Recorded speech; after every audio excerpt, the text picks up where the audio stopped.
نحمده ونصلي على رسوله الكريم أما بعد أعوذ بالله من الشيطان الرجيم بسم الله الرحمن الرحيم إنا أعطيناك الكوثر فصل لربك ونحر إن شانئك هو الأبتر সমস্ত তারিফ, সমস্ত গুণগান, সমস্ত আরাধনা সেই মহান আল্লাহর জন্য। আল্লাহ রাব্বুল আলামিন আমাদেরকে ভালোবেসে, রহম করে, করম করে, দয়া করে তার পবিত্র জায়গায়, পবিত্র মজলিসে বসার তৌফিক ইনাত করেছেন, তাই সকল আলহামদুলিল্লাহ। সে আকাই নামদার তাজদারে মদিনা মুহাম্মদ মুস্তাফা সাল্লাল্লাহু আলাইহি সাল্লামের উপর শত সহস্র দরুদ ও সালাম বর্ষিত আল্লাহুম্মা আমিন।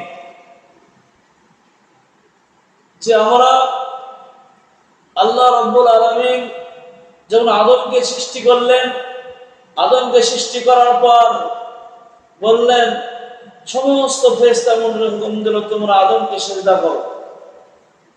সমস্ত ফেরেশতা আদমকে সিজদা করলেন, কিন্তু একজন সিজদা করল না।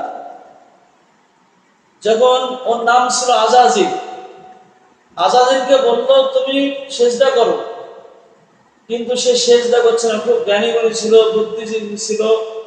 আবার বলা হয়েছে সেই নাম ছিল আজাজিল, সে এত ইবাদতকারী ছিল, আল্লাহর কাছে এত প্রিয় পাত্র ছিল আজাজিল।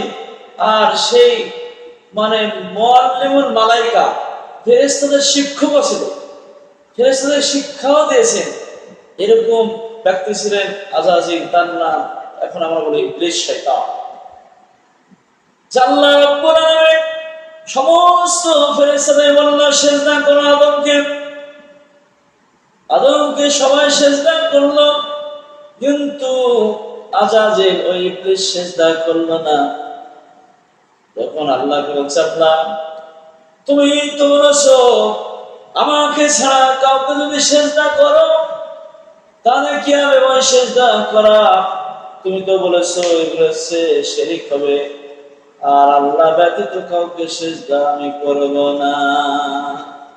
আল্লাহ এটা তোমারই হুকুম, তুমি নিষেধ করেছো আমাকে ছাড়া কাউকে সিজদা করবে না। আর যদি সিজদা করতে আদম হচ্ছে মাটির তৈরি উঠে নিচে, আর আমি হচ্ছে আগুনের তৈরি আমি থাকবো করে, তাই মূল্যটা আমার সবথেকে বেশি, তাই আমি আদমকে আমি সিজদা করতে পারবো না।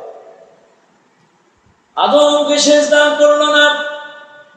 একটা ছোট ঘর বানালো, আদম শুয়ে আছে, আর ঘরে হয়তো ছাপড়ে দেবে, সিজদা হবে, কিন্তু তাও সিজদা করেনি। পা ঢুকিয়ে দিয়েছে, কিন্তু সিজদা করেনি ইবলিস।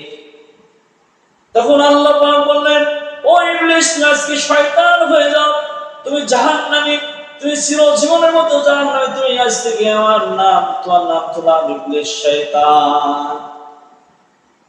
তখন বলছে, আল্লাহ আমাকে যখন শয়তান রাখলেন, আমাকে যখন শয়তান করে রাখলেন, তাই আল্লাহ তুমি আমাকে এমন একটা শক্তি দাও যেন মানুষকে কুমন্ত্রণা দিয়ে, ওয়াসওয়াসা দিয়ে সমস্ত মানুষকে জাহান্নামের মধ্যে নিয়ে যেতে পারি।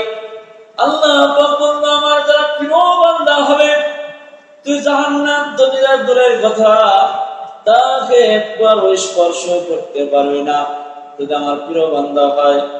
আর কিন্তু শয়তান কুমন্ত্রণা, ওয়াসওয়াসা মানুষকে দিবে। শয়তান এমনকি মানুষের রক্ত পর্যন্ত মিশতে পারে, আল্লাহর কাছে পৌঁছে নিয়েছে, তারা সে অঙ্গসেরা মিশতে পারবে। এই ক্ষমতা আল্লাহ পাক দিয়েছে। আবার আল্লাহ পাক বলেছে, তার রক্ত তো দূরের কথা, সেরা তো দূরের কথা, আমার প্রিয় বান্দা যারা হবে, আমার সেই প্রিয় বান্দার কাছে স্পর্শ করতে পারবে না। সুবহানাল্লাহ, লা ইলাহা ইল্লাল্লাহ, লা ইলাহা ইল্লাল্লাহ, মুহাম্মাদুর রাসূলুল্লাহ। এই জন্য আল্লাহ পাক কোরআনে উল্লেখ করেছে শয়তান থেকে বাঁচার জন্য। আল্লাহ পাক বলেন, ওয়ালা তাত্তাবিউ খুতুওয়াতিশ শাইতান, তোমরা শয়তানের ইত্তিবা অনুসরণ করো না। ইন্নাহু লাকুম আদুব্বুম মুবিন, নিশ্চয় তোমাদের জন্য প্রকাশ্য দুশমন শয়তান আপনার আমার জন্য প্রকাশ্য দুশমন হয়ে দাঁড়াবে। শয়তান জাহান্নাম যাবে, আপনাকে আমাকে জাহান্নাম নিয়ে যাবে। ওই জাহান্নাম থেকে বাঁচতে হলে আজকে শয়তানের সাথে যুদ্ধ করতে, নফসের সঙ্গে যুদ্ধ করতে হবে, আমাদের পবিত্র ঠিক রাখতে হবে। শয়তান বলবে ঘুমিয়ে যা, নামাজ পড়তে হবে না, আজকে রোজা করতে হবে না, শরীর স্বাস্থ্য নষ্ট হয়ে যাবে। ফজরের সময় আসসালাতু খায়রুম মিনান নামকে ডাকবে, ঘুমাতে নামাজ তো শয়তানরা ঘুমা, যদি ঘুমটা না পারিস তো শরীর অসুস্থ হয়ে যাবে।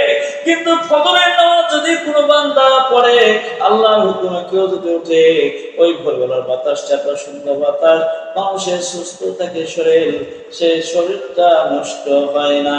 এত সুন্দর মৃদু বাতাস, ওই ফজরের সময় একটা মৃদু গন্ধ বেরোয়, আর ফজরের সময় আযানের পরে ভালো মানুষের আগমন হয়। যারা মুমিন মুত্তাকিন পরেজগার তারাই মসজিদে যায় ফজরের সময়।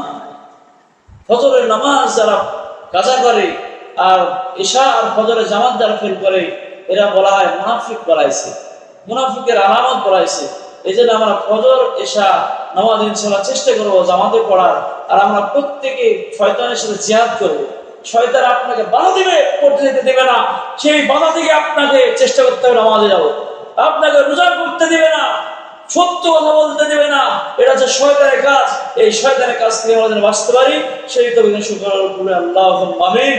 ওয়া আলাইকুম আসসালামু আলাইকুম ওয়া রাহমাতুল্লাহি ওয়া বারাকাতুহু।